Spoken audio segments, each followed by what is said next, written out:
إياك نعبد حق العبودية في كل حين وآن،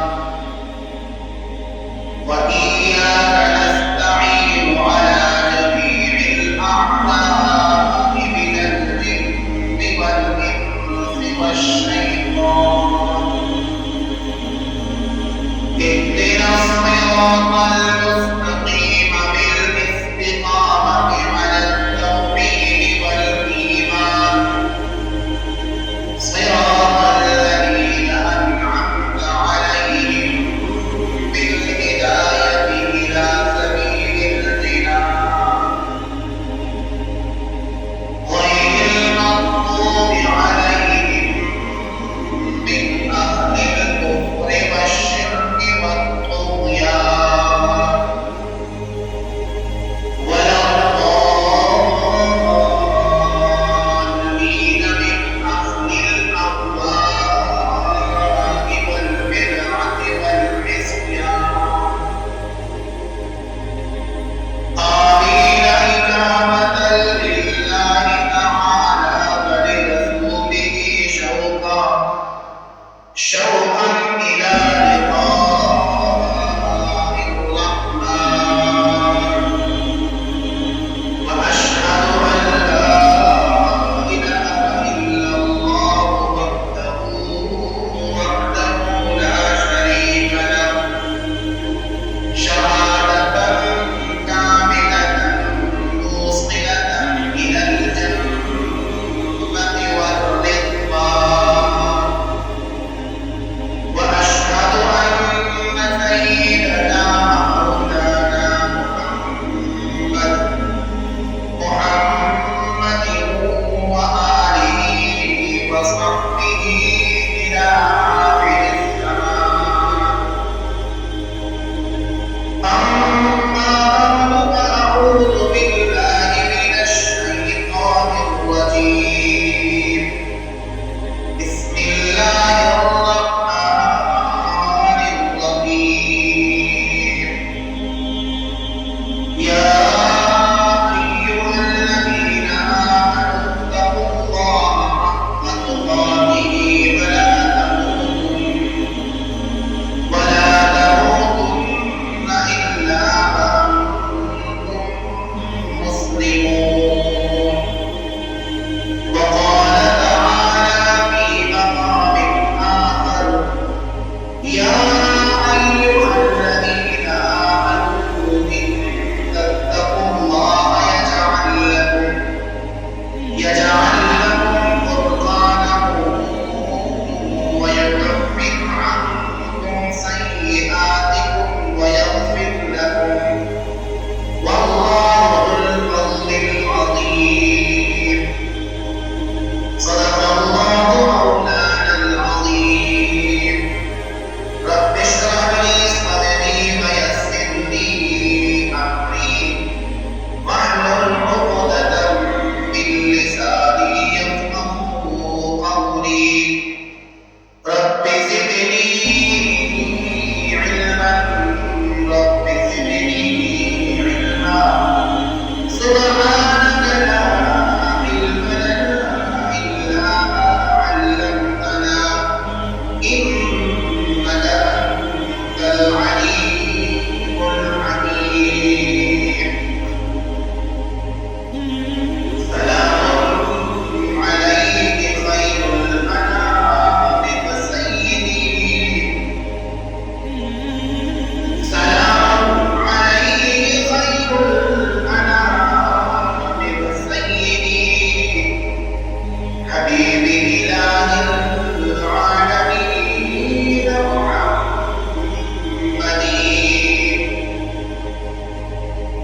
بشير نذير هاشمي مكرم، بشير نذير هاشمي مكرم، عطوف الرؤوف من يسمى بمحمد.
اپنی توانائیاں استعمال کرو گے اعمال کے اندر، کوشش کرو گے کہ مجھ سے گناہ نہ ہو، اپنی کوشش کرو گے، توانائی استعمال کرو گے۔ اللہ نہ کرے کوشش کرنے کے باوجود بھی اگر انسان سے کوئی خطا ہو جائے تو یہ تمنا کے خلاف ہے، لیکن اپنی کوشش ضرور کریں۔ قرآن کریم کے اندر اللہ رب العزت ارشاد فرماتے ہیں، فرمائیں گے یا ایھا الناس، یا ایھا الناس انا خلقناکم من ذکر و انثی، اے لوگوں ہم نے تمہیں ایک مرد اور ایک عورت سے پیدا کیا ہے، خلقناکم من ذکر و انثی، ایک مرد اور ایک عورت سے پیدا کیا ہے، وجعلناکم شعوبا و قبائل لتعارفوا، اور ہم نے تمہارے خاندان اور قبیلے بنائے ہیں، تمہارے خاندان اور قبیلے بنائے ہیں، کیوں؟ لتعارفوا، تاکہ تم ایک دوسرے کو پہچان سکو، کس قبیلے کا ہے، کس خاندان کا ہے، لتعارفوا، تاکہ تم ایک دوسرے کو پہچان سکو۔ لیکن آگے اللہ رب العزت فرماتے ہیں ان اکرمکم عند اللہ اتقاکم، لیکن تم میں سے بہترین اور عزت والا وہی شخص ہے جس کے اندر زیادہ تقویٰ ہو، اللہ سے ڈرنے والا ہو۔ قواعد تو بنائی ہے، قومیں تو بنائی ہے کہ میری فلاں قوم ہے، فلاں آل سے ہوں، سوقت یہ ہوتا ہے نا، بڑا محسوس کرتے ہیں کہ میں اعلیٰ خاندان سے ہوں، اعلیٰ قوم سے ہوں، لیکن نہیں، اللہ فرماتے ہیں کہ مختلف قسم کی قومیں ہیں، یہ تعارف کے لیے ہے، لیکن ان اکرمکم عند اللہ اتقاکم، ان قوم اور خاندان کے اندر سب سے عزت والا، سب سے بہترین میرے نزدیک کوئی مجھ سے ڈرنے والا ہے، تقوی اختیار کرنے والا، سب سے بہترین شخص کوئی۔ اس لیے قرآن کریم کے اندر ایک دوسرے مقام پر اللہ بادشاہ فرماتے ہیں کہ وَمَن يَتَّقِ اللَّهَ يَجْعَلْ لَهُ مَخْرَجًا، کہ جو شخص تقوی اختیار کرتا ہے اللہ رب العزت اس کے لیے مخلصی کی صورت پیدا فرماتا ہے، رزق کا انتظام اس کے لیے پیدا کرتا ہے، ایسا رزق وَيَرْزُقْهُ مِنْ حَيْثُ لَا يَحْتَسِبُ، ایسی جگہ سے اس کو روزی دیتا ہے جہاں اس کا کوئی گمان بھی نہ ہو۔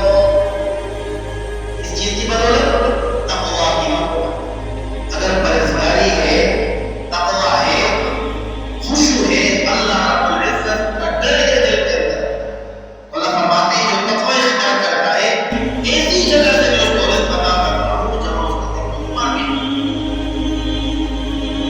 اس آیت کی تفسیر میں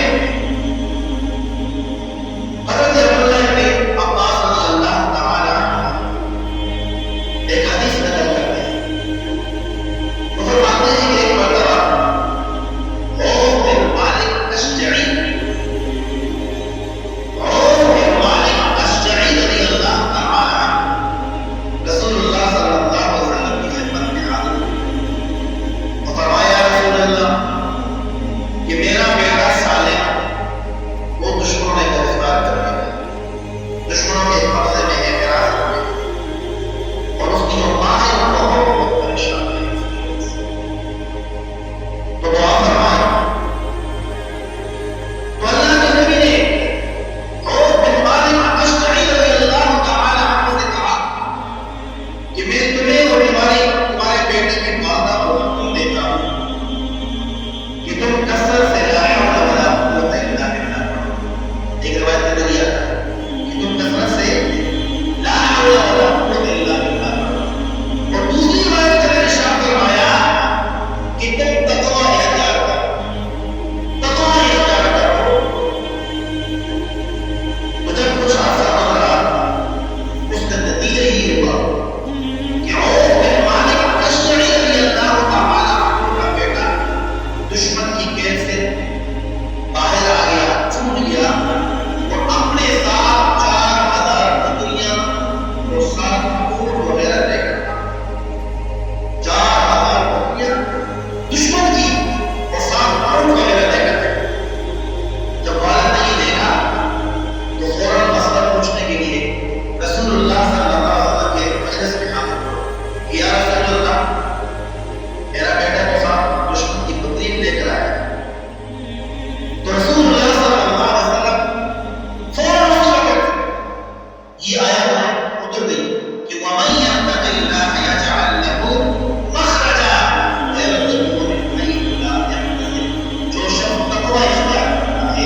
جو شخص تقوی اختیار کرے گا، متقی بنے گا، پھر یہ برکت یہ ہے کہ اللہ رب العزت سے ہر قسم کی مصیبت، مشقت اور تکلیف سے اس کو بچاتا ہے۔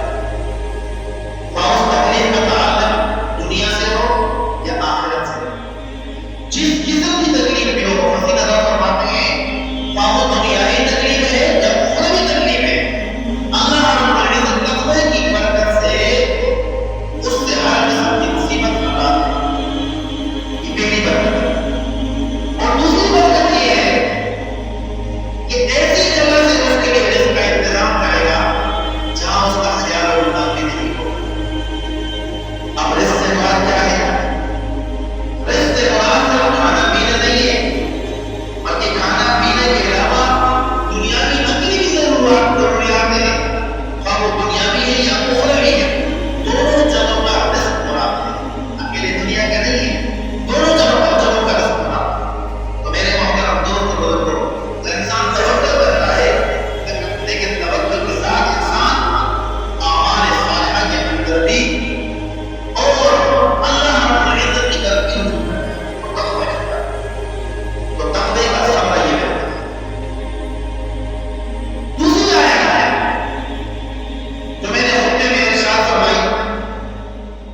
سبزی نہیں کھانی میری ہو، اللہ کھلاتا ہے، ایسی بات نہیں، اللہ جانوروں میں کھلاتا ہے، کتے کو نہیں کھلاتا، لیکن انسان اور کتے کے جانور کے اندر فرق ہے، اس کا کھانا الگ ہے، ہمارا خالق الجن والانس الا للعبادۃ، جن اور انس کو عبادت کے لیے پیدا کیا۔ تو میں عرض کر رہا ہوں تقویٰ، اگر تقویٰ اختیار کریں گے تو اللہ رب العزت کی طرف سے ہمارے اوپر کیا ہے؟ انعامات۔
یہ ایک نیک شخص تھا، بہت نیک شخص تھا، بلکہ اس جسے کو قرآن نے